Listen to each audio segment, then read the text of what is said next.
There we go. That's one. Can you use your smart phone? Will you throw my phone up there too? Yeah. These guys. Do you have it just on one or do you like 0.5 or something? 0.5. Thanks. Oh, here we go. Green flash. Come on. Oh, there it goes. Nice. It's incredible. Yeah. Oh, you can see this. Endeavor ascends, a beacon of human ambition. 1.7 million pounds of thrust now propelling Falcon 9 and Crew 8. Vehicle is pitching downrange.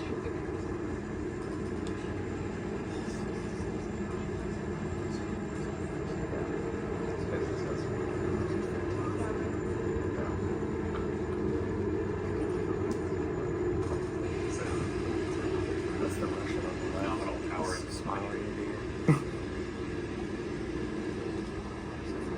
And we are getting good call-outs on propulsion. Falcon 9 engines now throttling down to help pass through the period of maximum dynamic pressure. Falcon 9 is supersonic. With that call-out, we know that Falcon 9 is now moving faster than the speed of sound. Take it back, Bravo. One Bravo. So with that call-out, Copy, one Bravo. we know that Falcon 9 is throttling back up, and that one call-out for one Bravo means that we are in the second and final abort mode for the first stage, continuing to get good performance from Falcon 9. Now at this point, the crew are already pulling over 2 Gs. And with that call-out, we know that that engine chill for MVAC, which is our second stage engine, has now also begun. That also means we have a couple of events that are going to happen in rapid succession. First is that chill on the MVAC engine, and then we'll have main engine cutoff, or MECO, where the 9 engines on the first stage of Falcon 9 will cut off ahead of first and second stage separation. Then the Merlin vacuum engine on board the second stage will ignite and carry the Crew 8 astronauts to orbit, while the first stage begins its journey back to Earth. At this point in the flight, the 9 Merlin engines are starting to throttle down, and we're standing. There's our call out for throttle down, and we're standing by for MECO.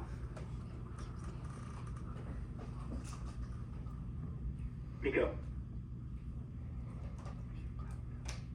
Stage separation confirmed.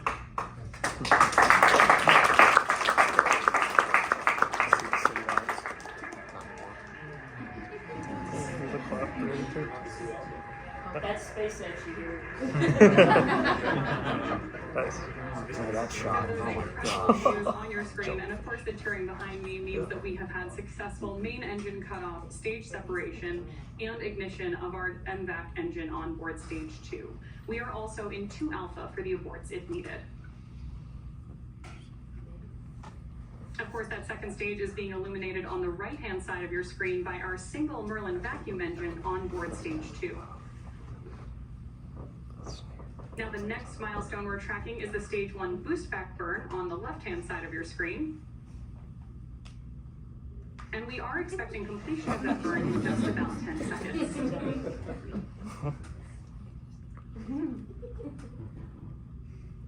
And so Crew 8 is now traveling at over 4,000 miles per hour. We're continuing to get good call outs. Everything's going really smoothly today.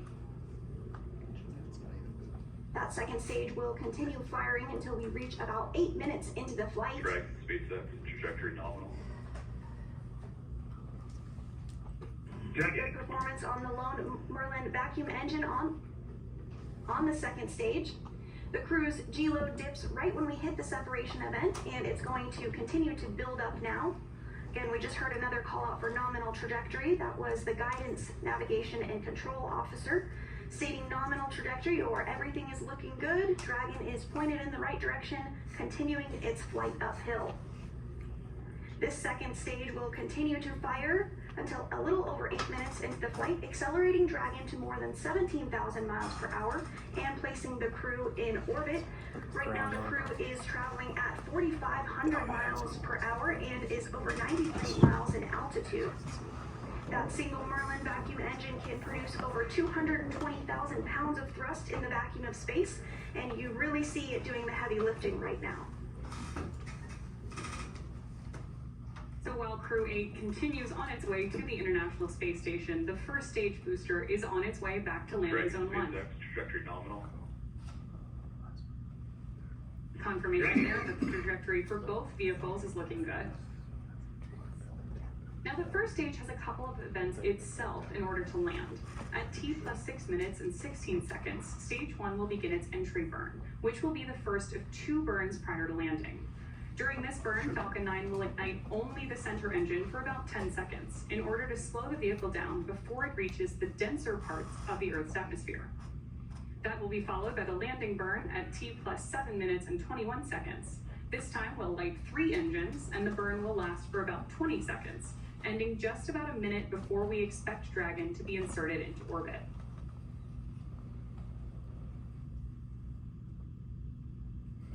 And so we did also hear a couple of different ground station call-outs, like Bermuda.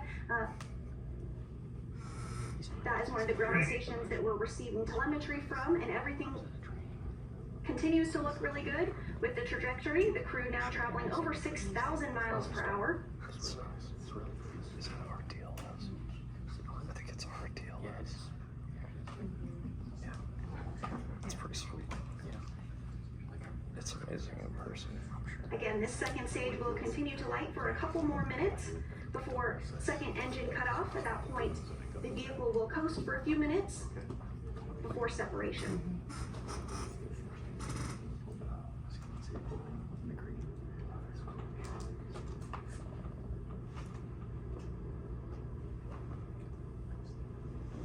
It looks like we're starting to get some views of the Florida coast there on the first stage as it continues to make its way back to Earth.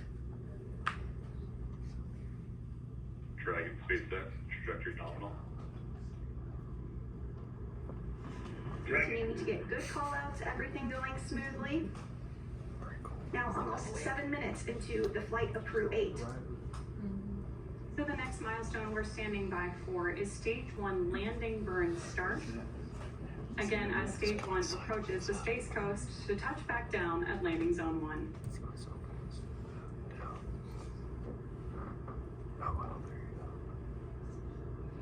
go. It's crazy. Unbelievable. Oh, there it is. Nice. Stage 2 It's been a yet ground. saved. It's been a ground camp to hear this song. And it is great to see that first stage back on Earth. Coming up, next on the second stage is second engine cutoff. You can hear some excitement here at Hawthorne at SpaceX headquarters as that first stage successfully landed back on Earth. So second engine cutoff will take place here in just a couple of minutes. Once the lone Merlin engine cuts off and stops firing, the second stage will continue to coast for about 3 minutes until Dragon is commanded to separate. At this point, Dragon will separate from the second stage and will fly free with Crew 8 still on board and in orbit.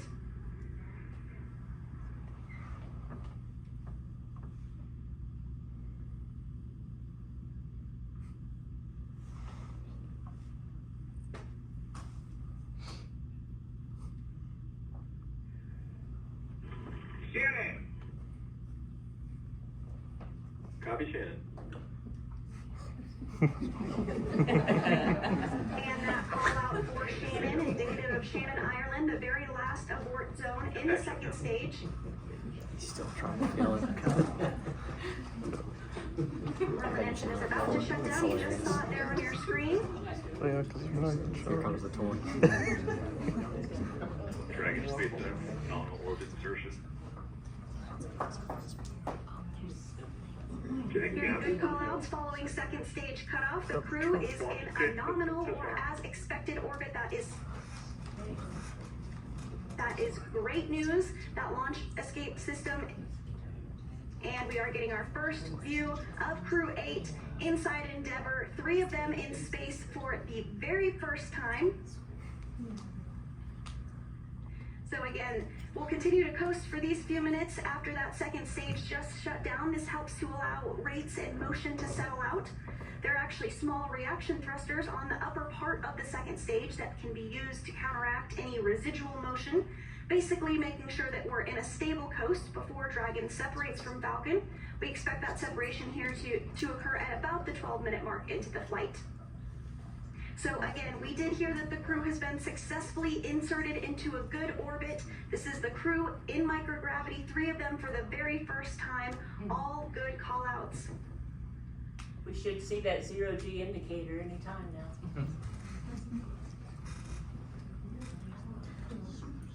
Yeah, that you can.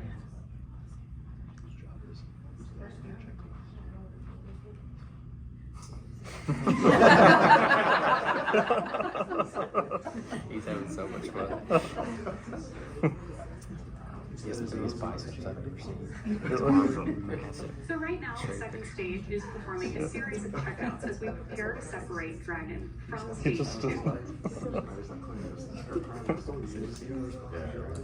And so we will see that separation coming up in just a couple of minutes, after which a number of activation checkouts occur automatically. First, we'll be checking out 12 of the Draco maneuvering thrusters all around the service section of the Dragon spacecraft. And then we'll also begin to get ready for nose cone opening. Nose cone stays closed for the flight uphill to help protect all of those guidance, navigation, and control sensors. It also covers 4 of the Draco thrusters that will be used for the majority of the different phase burns, requiring Dragon to catch up to the end. He has no idea he's okay. It's so funny. I've never seen Of that. course, the view you have right now on your screen, or the number of viewers give a great view of Dragon's heat shield. This camera is on top of stage 2 and looking up into Dragon's trunk.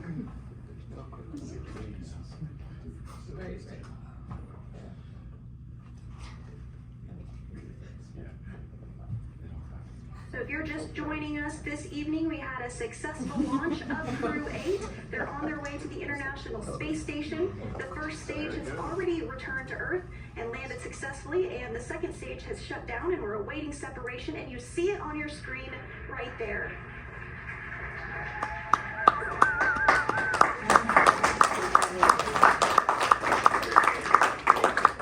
Now flying free. Dragon, SpaceX, this is your launch chief engineer. Welcome to orbit. It truly is our greatest honor for you to trust us to launch you into space. It's been a pleasure working with you, and we trust that all the science and work you're about to do will continue to move humanity further towards the stars.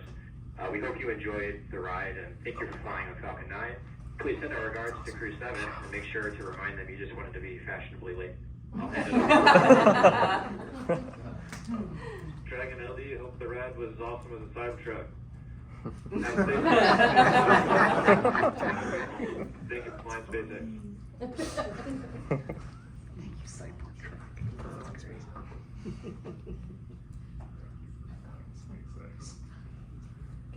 It's pretty sweet. SpaceX, oh my goodness, what an incredible ride to orbit. I'm both glad and not glad that you don't have a copy of our ICS. This year is the whole way up are incredible. A big thank you to SpaceX for incredible instructors. Tyler, I'm talking to you and your team right now. Incredible instructors, engineers, and operators. They're the reason we are now safely in orbit. A thank you to NASA, Roscosmos, CSA, ESA, JAXA, who work together to make the International Space Station work for us all. And of course, big thank you to my family, friends, and mentors who are the reason we're here today. Over to you, Mike. Hey, Eric, just to let you know, it's kind of like a roller coaster ride with a bunch of really excited teenagers. The NASA community is just a really warm but steely-eyed family that does amazing things, and it kind of hugs you, but it pushes you into the unknown while watching your back. It's really been an incredible place for me to grow over these past 30-plus years, and now I'm really honored to fly this new generation spaceship with this new generation crew. Thanks to my own family for tolerating my otherworldly habits. Thanks to NASA for being the backbone of exploration that we are. And just thanks so much to our friends and colleagues at SpaceX for the awesome ride. It's great to be back in space again. And I would like to second Mike and Matt's words. I'm super excited to be here, and you know, I need to.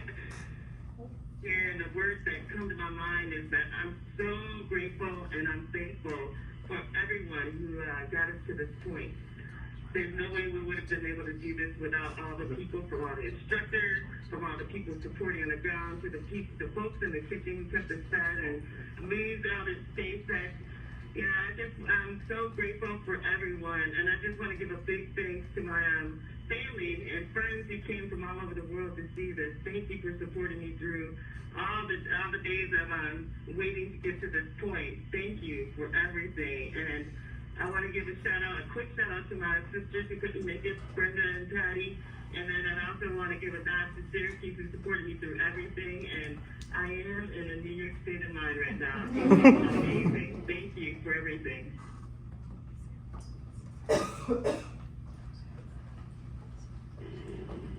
Warm greetings to everyone from the audience.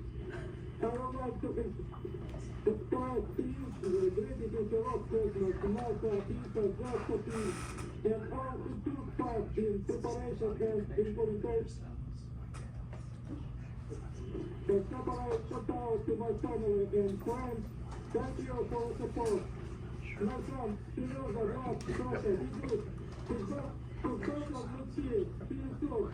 Всех тепло приветствую, события. Выражаю огромную благодарность коллективу Роскосмоса, НАСА и СОДЖАКСа и всем за исключение причастных к подготовке и реализации нашего полета. Отдельный привет передаю семье и близким. Спасибо вам за поддержку. Сыновьям Сережа, Влад, Саша, будьте молодцами. Кузбасс, Алексей, до встречи.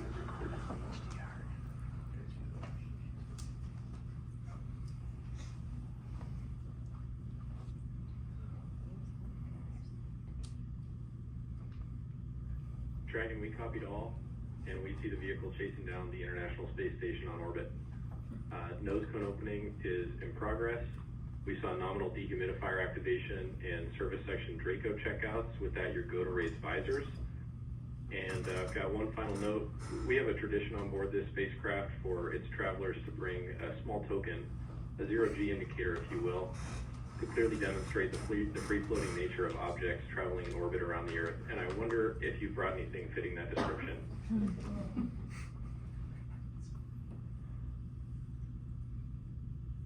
Well, you should ask. Oh man, so for tradition, we of course have a zero-G indicator. It's already been deployed. The significance of our zero-G indicator is not actually what it is, but who chose it. Many parents around the world have jobs that take them away from their children and families for long periods of time to serve their communities, their country, and the world. Military families are a prime example, but many jobs, including our own, share this trait. The choice of the zero-G indicator was given to my daughters to represent the sacrifice that children everywhere make while their parents are serving away from home. We chose a stuffed family dog, and she is free floating here today.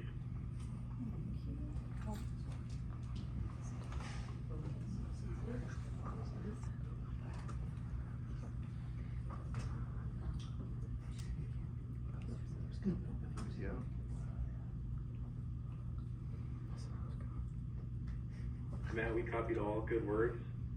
I think we don't have video inside the capsule.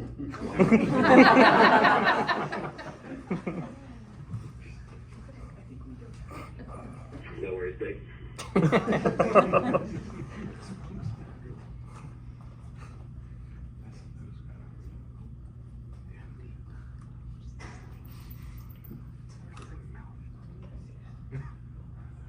So right now on your screen, you do have that initial video of nose cone deployment. And again, the nose cone is opening to expose those two sets of hooks that Dragon will use to autonomously dock with the International Space Station.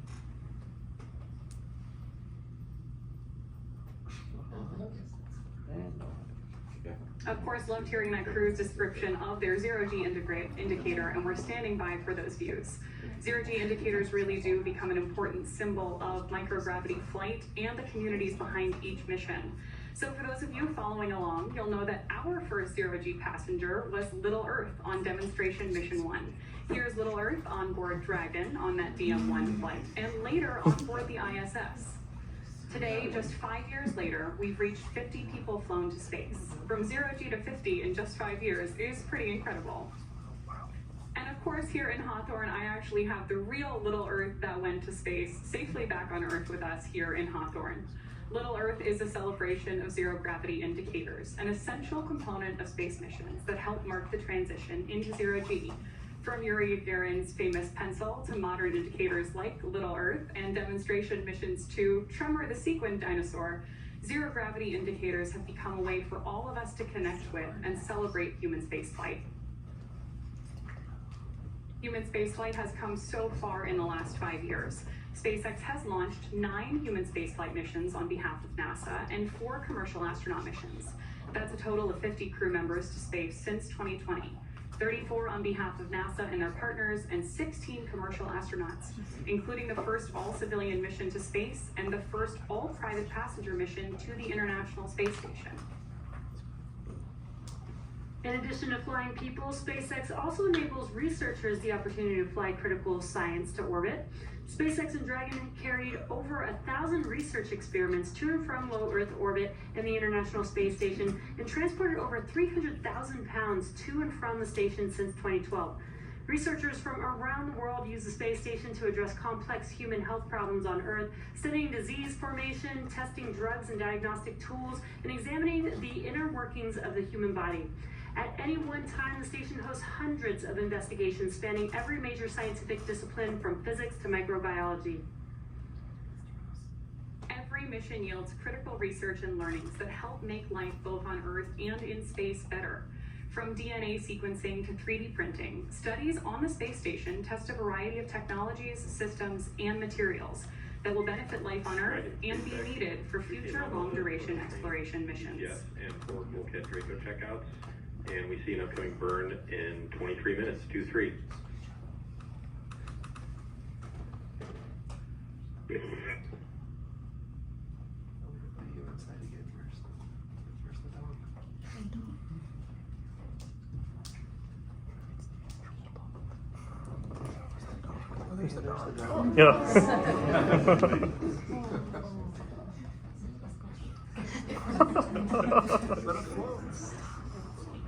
Getting great views of Crew 8 on board their capsule there, and standing by hoping we might get a shot. There is their zero-G indicator. Love hearing the crew's description of who chose this animal and why, and everything that it means to them, to their mission, and obviously the community standing behind each of these 4 astronauts.